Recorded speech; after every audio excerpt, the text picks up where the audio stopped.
And so we continue into part four of our introduction to Christian Weston Chandler. And now we've gotten to the stage in this presentation where, if you want to know a little bit more, or rather the more basic elements, if you will, to Christian Weston Chandler's demeanor, his personality, his presence, you have to almost start from the start, or basically where the story begins in what is also comically referred to as the Foundation era. Now, most of the information is mostly supplied by Chris himself, and sometimes information is you kind of have to like almost read between the lines a little bit, although it's just as likely Chris supplied the information himself. So let's get straight to it. Childhood and adolescence. The most important part in words I can leave you with, well, are to always remember this. You show people where your weak points are located, then they will know how to push your button. If you never show them, they will never learn. Janine Sanford on giving Chris valuable life advice that unfortunately he simply did not follow. And what you can see right here is Chris, I believe age 7, sort of morphing into how he was looking at about 23, I think. Anyway, so starting from the very beginning, Christopher Weston Chandler was born on the 24th of February in 1982 at Martha Jefferson Hospital in Charlottesville, Virginia. The only child to Barbara Ann Weston and an office worker at Virginia Power, and Robert Franklin Chandler Jr., an engineer from Western Electric and General Electric, respectively. The couple were in their 40s, or rather, I should say, Barbara was 40 and Rob was 54 at the time of their son's birth. Little is known about Chris's toddler years. Apart from one thing, the autism papers revealed that his linguistic abilities were subpar, which became his first sign of autism. Despite this, Chris claims his first word was monkey at just 6 weeks old, and he remains proud of this feat into adulthood, regardless of how obviously unlikely and physically impossible it is for this to be true. The language centers in the human brain cannot grasp English at 6 weeks, disregarding infantile vocal cords. But following on from this, an abusive babysitter who was alone with Christopher every day for years allegedly locked him in a toy room at an early age after turning all the lights off, an event he described as being immensely traumatic for him. Yep. Roach apparently was her name, and she locked Chris in a room filled with toys. And Chris is probably still there to this day. Chris apparently missed the irony of the fact that he regularly locked himself in a room surrounded by toys for much of his adult life. He once identified this confinement as the source of his autism, which is more wishful thinking on Chris's part, considering that autism is a genetic condition that isn't triggered by external trauma. Between the ages of 1 and 5, Chris did not speak at all, and beginning in 1987, had to visit the University of Virginia and James Madison University for speech therapy, the latter of which being where he met his first male friend, Joshua Martinez. He was diagnosed then on with high functioning autism, with the doctor projecting, at least according to Chris, that he would never make it to high school, much less be able to write his own name. However, Chris was able to meet these cognitive milestones in time, and this was not turning into a Children of Darkness scenario. For those unfamiliar, and just a small tangent on the side, Children of Darkness was a hard-boiled documentary in the 1980s concerning the well-being and the inhumane practices that the American care system was supplying for, how best shall we say it, children and adults who required extra attention. They talked about inhumane practices and everything they could possibly have to keep children as well as adults otherwise attended to who clearly couldn't look after themselves. And it might have entirely been possible Barbara and Bob had sort of fought like I don't want to say whether they believed what everything they saw, but considering that apparently, according to Chris, there was some talk whose origin was a little unknown about wanting to send him to an institution, and well, we'll never know exactly where the origins of this began, but autism is certainly not in any indication that guess what that is it should be diagnosed with hard-boiled forensic detail and right to the very bone. Moving on. During the 1980s, Christopher was playmates with Sarah Nicole Hammer, one of his first friends. In one of those anecdotes that he's written about her, which are few and far between, we must say, Chris indicated that Sarah once convinced him that Casper the Friendly Ghost lived in the crawl space under her house. When he crawled in there to look, she locked him in what was a stunning display of their friendship, beginning Chris's lifelong career of getting trolled.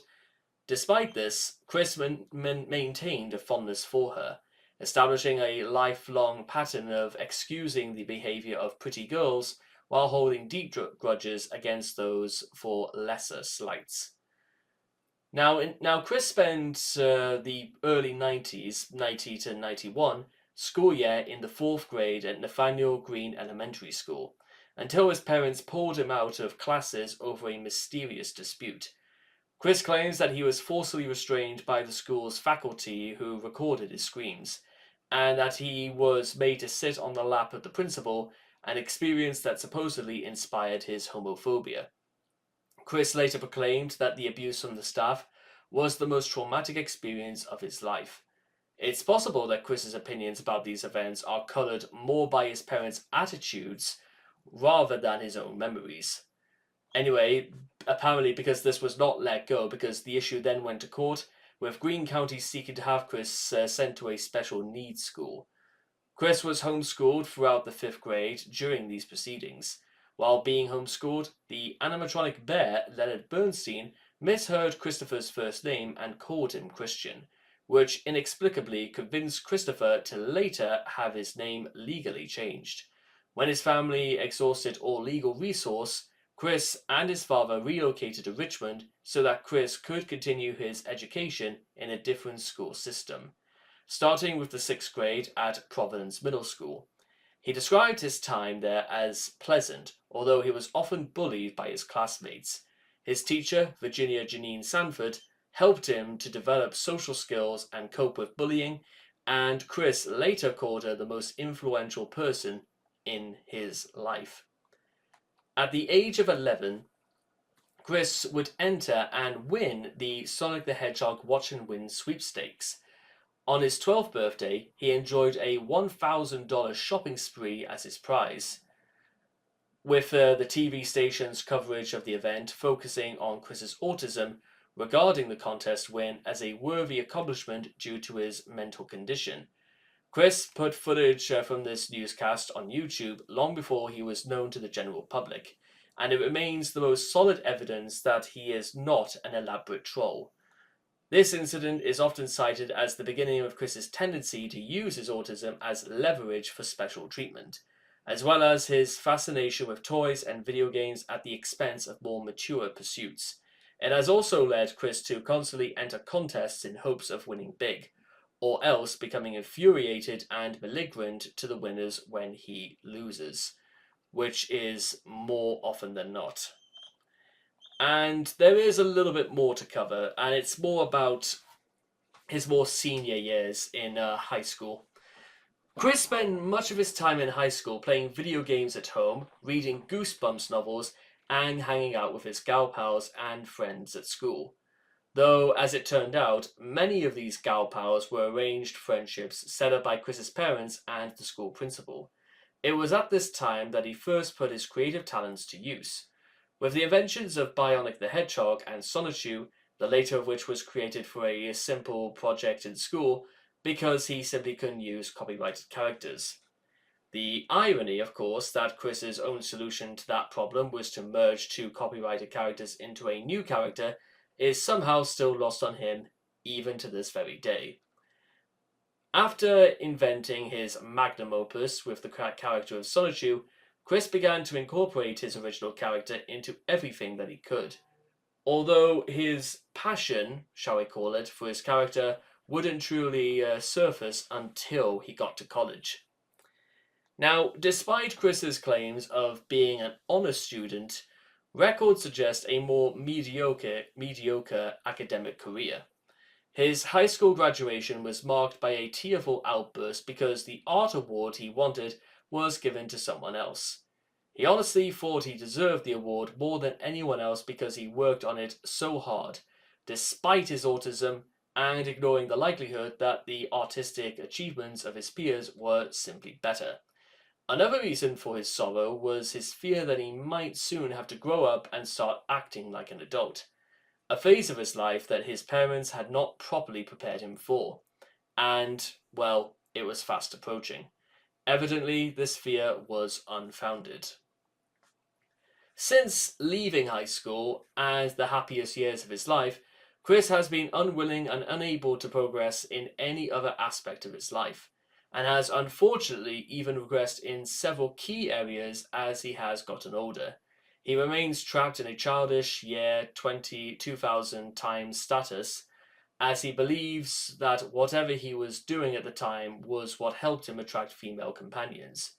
That his high school gal pals have moved on and married real adult men with careers is of little consequence to him. Chris still pines for better days, in spite of his current belief system, hypothetically leaving him in a better place than he ever was in high school. As you might imagine, this is precisely because things didn't get much better for Chris after finishing school. Yet Chris is more under the illusion rather than the impression that they were going to get better. But what Chris probably wasn't in anticipation for is that, guess what? He certainly was going to be different. So when he left school, it's just nobody could imagine what, and probably not even Chris realized even what he was going to be turning into. And this all cultivates by the time we get into talking about Chris's more young adult years. So, putting all of that into perspective, the only other things to really note about when it comes to Chris's earlier years is the fact that it would seem, at least from the first point of reference, that Chris seemed otherwise contented, but maybe it was probably because of what Chris had to go through, or rather, what was being set up for him, is that the reality once Chris faced the adult world would sometimes be a little bit too hard to take. And listen, I've been there as well, where sometimes the transition from high school to college is a very, very hard basket. But Chris probably took it as bad as you might expect, because even when Chris was in high school, he had, a schedule. He had things he had to do. He had a system, or rather, he was a part of a system. And it meant he had, regular times to, play, to study, to eat lunch, to go to sleep. And I think it's obvious going forwards about, well, whatever Chris did manage to learn or cultivate for himself, guess what? College was going to be a very, very different sort of animal. And one that probably couldn't handle Chris, or Chris simply could not take. But in the meantime, I'll see all of you guys again when we get to talk about that next time. So take care, and bye-bye for now.